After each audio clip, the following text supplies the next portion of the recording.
Before we start, Shadow of the Colossus is one of those games that most people know about but have never played. It's directed by the guy who made Ico and The Last Guardian, Fumito Ueda, with the game having a selection of 3 versions to try: the original 2005 PS2 edition, the 2011 PS3 remaster, and the latest remake for the PS4 back in 2018. Now, it is important to recognize that Shadow of the Colossus is an action-adventure game with puzzle elements just like Breath of the Wild and Tomb Raider. I, like most, never gave it much thought, but after scrolling through a variety of PS2 games, it caught my attention. So, if you don't have anything to do, I strongly encourage you to give it a try. Now, onto the video. We start the game with our character named Wander riding his horse, Agro. Wander carries a woman that goes by the name of Mono.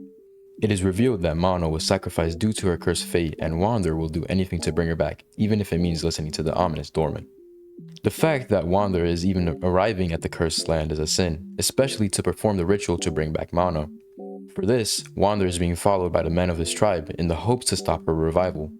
To continue, Wander is instructed to follow a light by which his magic sword guides him to the incarnations of the idols known as the Colossi. The entire game is set on reviving Mono by killing the 16 Colossi, which are basically monumental puzzles in the form of strong bosses, with each Colossi having a different solution. What makes the game special is a lack of directly handing you the solution. The most the game will give you are vague hints by Dorman. With the guidance of the light, we head north to the collapse entrance. We are forced to climb our way towards the other end, and this is where the game introduces all the climbing controls: holding on, jumping off, and of course, climbing. We spot the first Colossus and jump onto the back of their leg, showing us our first objective to kill: the Colossus's blue weak spots, and injure it to make it kneel. We use this temporary time of weakness to climb on further. However, climbing uses stamina, so any decision removes the chance to think as we act. We climb onto its head and finally defeat the Colossus. This is arguably the easiest Colossi in the game, but it is a great introduction to what is the meat and bones of Shadow of the Colossus. Next up was a Mammoth. After waking up, we head to the seaside cave and encounter the second Colossi.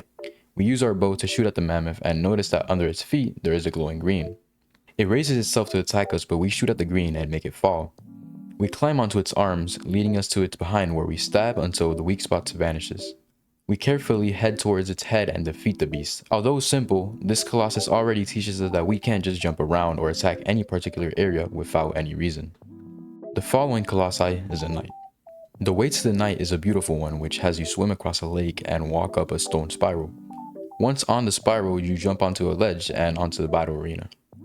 What we thought was rubble is actually a giant Colossus that wants to kill us just as much as we want it gone. The knight tries to attack us, but it fails. It tries again, but this time we climb its weapon that gets us to its forearm, but I fall. After a fruitless 20 minutes of failure, we remove the knight's armor. We return to its forearm this time, it being armorless, and climb our way to its elbow onto the top of its head. We then do what we do best, impaling it with our sword. Our job isn't done though. We head down through its lower back and onto its abdominal area, and execute the thing that's stolen an embarrassing 50 minutes of my life. The fourth Colossus is Kirin, which we find in the woods of the cursed land. We shoot at Kirin because he has many exposed areas, but it gets difficult due to his attack range. After I thought all hope was lost, the game hints reveal something important.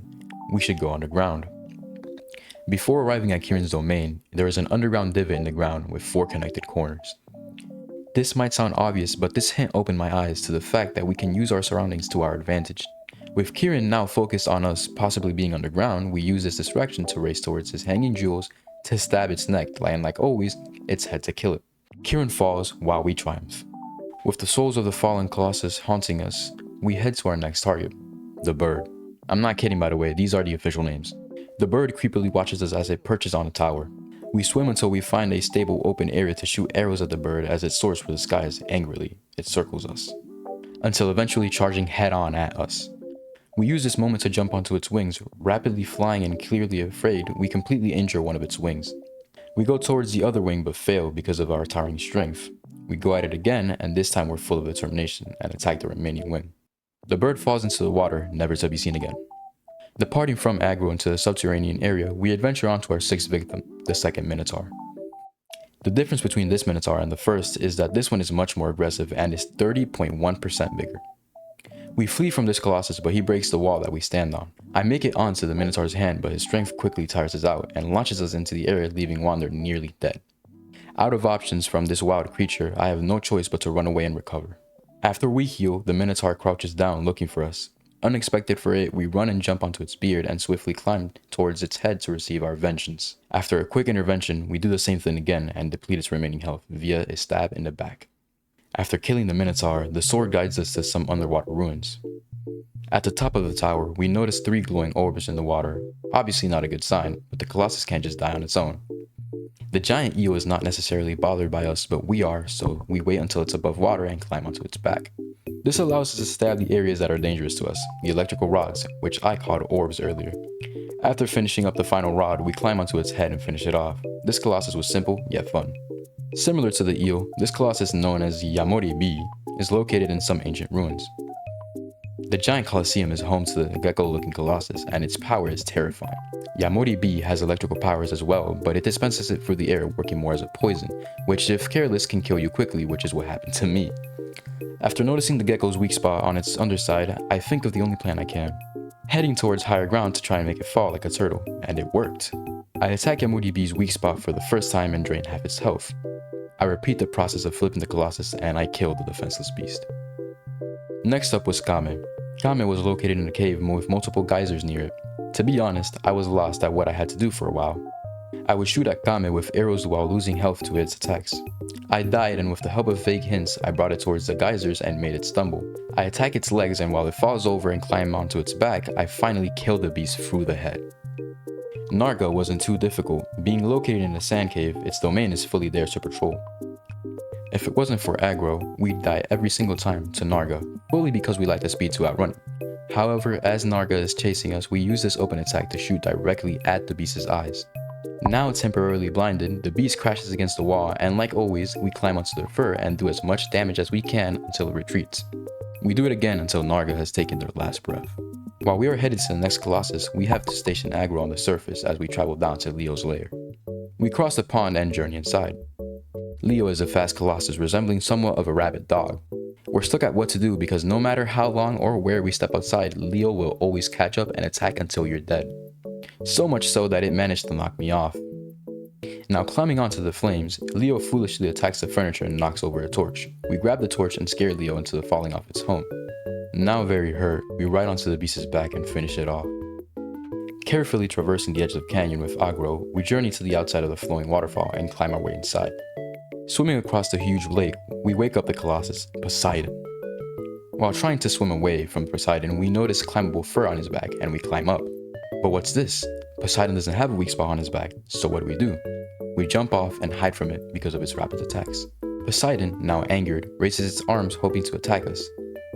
Now standing up, we notice a weak spot on its underside and of course we attack. At half health, Poseidon crumbles us down, destroying the structure we stood on.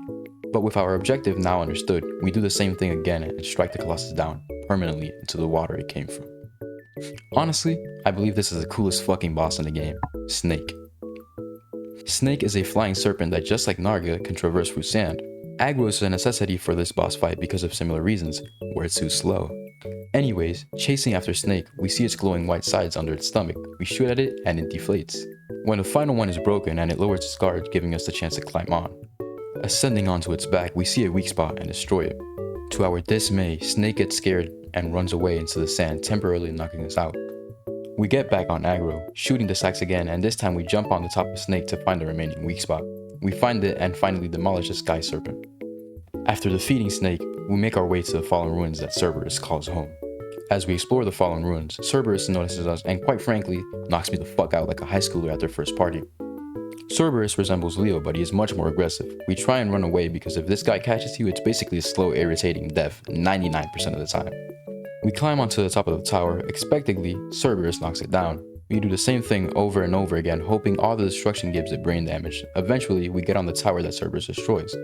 It makes way for another building that is too weak for Cerberus, and as it falls on it, it destroys the armor, revealing the open weak spot.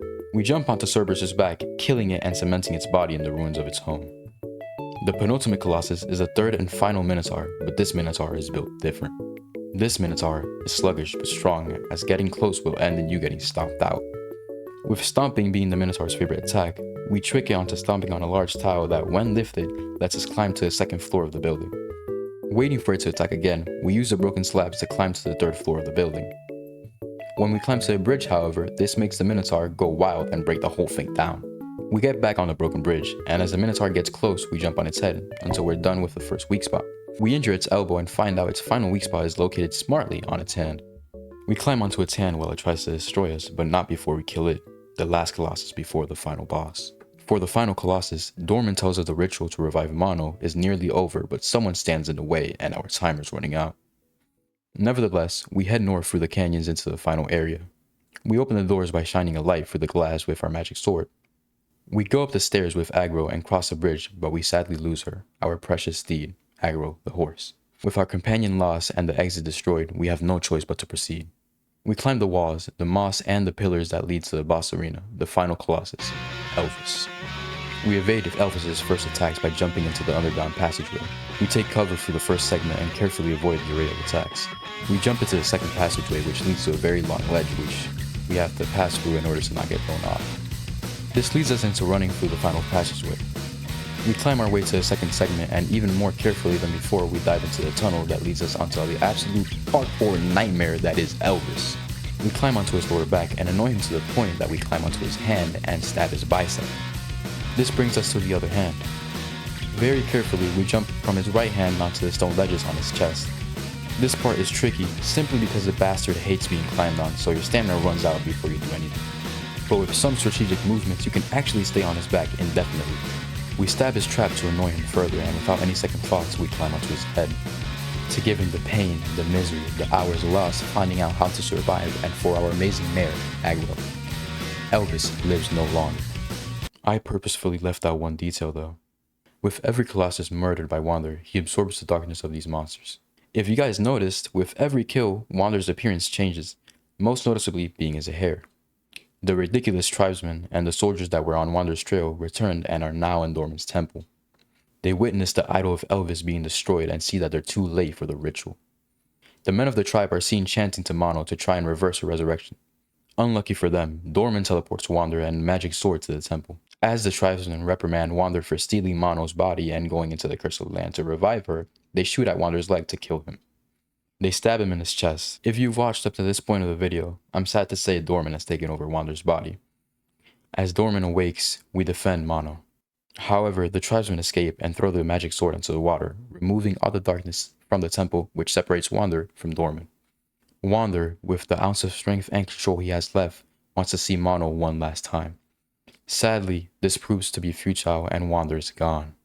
To offset this sadness though, Mono wakes up and even Agro made it out alive, but injured. Wander gave everything into these two that loved him. But that's not all. Wander is alive, but with the chanting of the tribesmen, regresses him into an infant-like state with horns. Wander goes on to create a bloodline of cursed horned children in Ego, or so I've heard. Well, ladies and gentlemen, and everything in between, this wraps up the story of Shadow of the Colossus into a beautiful ending of rebirth and determination. Remember y'all, stay safe, and peace out.